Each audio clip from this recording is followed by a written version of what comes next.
computer is picking up a strange signal. Here, sir, you better take a look at it.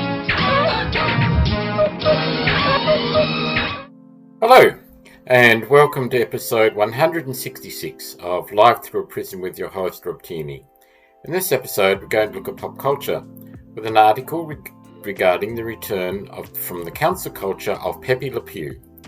The article is from thatparkplace.com, entitled Pepe Le Pew Returns in Coyote vs. Acme as Latest Blow to Hollywood Cancel Culture, dated August 13th, 2026, written by Marvin Montanaro. Cancel culture just took another loss. 5 years ago, Pepe Le Pew became one of the most notorious cartoon casualties of Hollywood's early 2020s cultural reckoning. The controversial Looney Tunes skunk is making a big screen comeback in Coyote vs. Acme. And perhaps even more remarkably, the movie apparently isn't trying to pretend the controversy surrounding him never happened. A review of the finished film, published by the Daily Beast, confirms that Coyote vs. Acme includes Pepe and even makes a self-aware joke about the reputation the character developed during the backlash against him. The review describes the film as moving between traditional Looney Tunes slapstick and a knowing gag about Pepe's predator reputation. That makes Coyote vs. Acme something of a double victory over an entertainment industry that spent years seemingly determined to consign both the movie and one of its classic characters to history. Pepe Le Pew becomes a cancel culture target. Pepe's problems erupted into the mainstream in March 2021 when the New York Times columnist Charles M. Blow signalled out the character while discussing supposedly problematic cartoons. Blow argued that Pepe's decades-old cartoons normalised predatory behaviour because much of the comedy revolved around the hopelessly romantic skunk relentlessly pursuing Penelope Pussycat despite her attempts to escape his affection. Blow subsequently defended the criticism on social media as the controversy exploded. The timing could hardly have been worse for the character. It was soon reported that Pepe would not appear in Warner Bros. Space Jam: A New Legacy. The Hollywood Reporter noted in March 2021 that Pepe was not included in any current Warner Bros. Television projects, and there were no plans at the time to feature the character in upcoming shows. For one of the most recognisable Looney Tunes characters ever created, the message was difficult to miss. Pepe had become radioactive. Even Pepe's deleted scene was apparently meant to correct him. There was another strange element to the Space Jam controversy.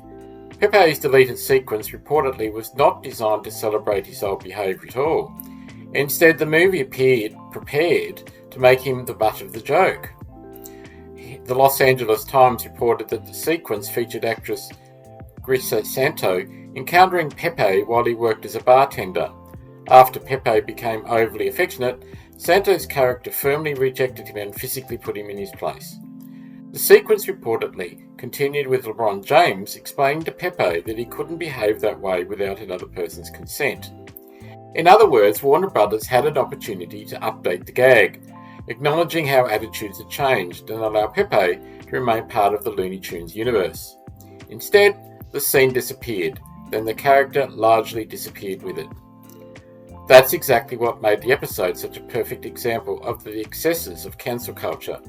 There was no need to erase a cartoon character created in the 1940s because modern audiences might interpret his jokes differently. Change the joke. Let another character mock him. Let Pepe learn something, or simply trust viewers to understand that an exaggerated cartoon skunk is not an instruction manual for human relationships. 5 years later, Coyote vs. Acme appears to have figured that out. Coyote vs. Acme survived its own cancellation. The irony gets even better because Pepe's return is occurring in a movie that itself almost vanished. Warner Bros. Discovery announced in 2023 that it would not release the completed Coyote vs. Acme, despite the roughly $70 million filming having already been finished and reportedly receiving positive audience testing. The company intended to shelve the picture as part of its cost-cutting strategy, sparking enormous backlash from filmmakers, animation fans, actors, and other members of Hollywood. The response eventually became so intense that Warner Bros. Allowed the filmmakers to seek another home for the project. Ketchup Entertainment ultimately acquired Coyote vs. Acme for approximately $50 million, according to the Associated Press, and the movie will finally reach theatres on August 28, 2026. Director Dave Green told the AP that the strange real-world journey of the movie has even transformed the way he sees its story. The film follows Wile E. Coyote as he takes a massive Acme corporation to court after spending years suffering because of its defective products. Green noticed that the movie now contains an unintended parallel between a little guy battling a giant corporation and the filmmakers themselves fighting to keep their work from disappearing. The filmmakers and Ketchup Entertainment have wisely leaned into that history while marketing the film, and now Pepe Le Pew's presence makes the movie's comeback even more fitting. Cancer culture loses again. Hollywood spent years treating established characters as problems that needed to be corrected, sanitised, sidelined, or simply pushed out of sight whenever somebody on social media decided an old joke no longer passed a modern cultural purity test. Pepe Le Pew became one of the most ridiculous examples. Nobody needed Warner Brothers to endorse everything Pepe did in cartoons, created generations ago. He is an absurd fictional skunk whose entire joke was that he considered himself irresistible despite virtually all available evidence suggesting otherwise. Coyote vs. Acme seemingly understands something Hollywood temporarily forgot. Audiences are capable of understanding a joke. Better yet, the filmmakers appear willing to acknowledge the controversy directly rather than quietly sneaking Pepe into the background and hoping nobody notices. The character who became synonymous with a period in which studios seemed terrified of their own libraries is back on the big screen. And he is returning inside a movie Warner Brothers itself once decided audiences would never get to see. There may not be a more appropriate Looney Tunes ending than that. That's all, folks. Until next time, take care, and bye for now.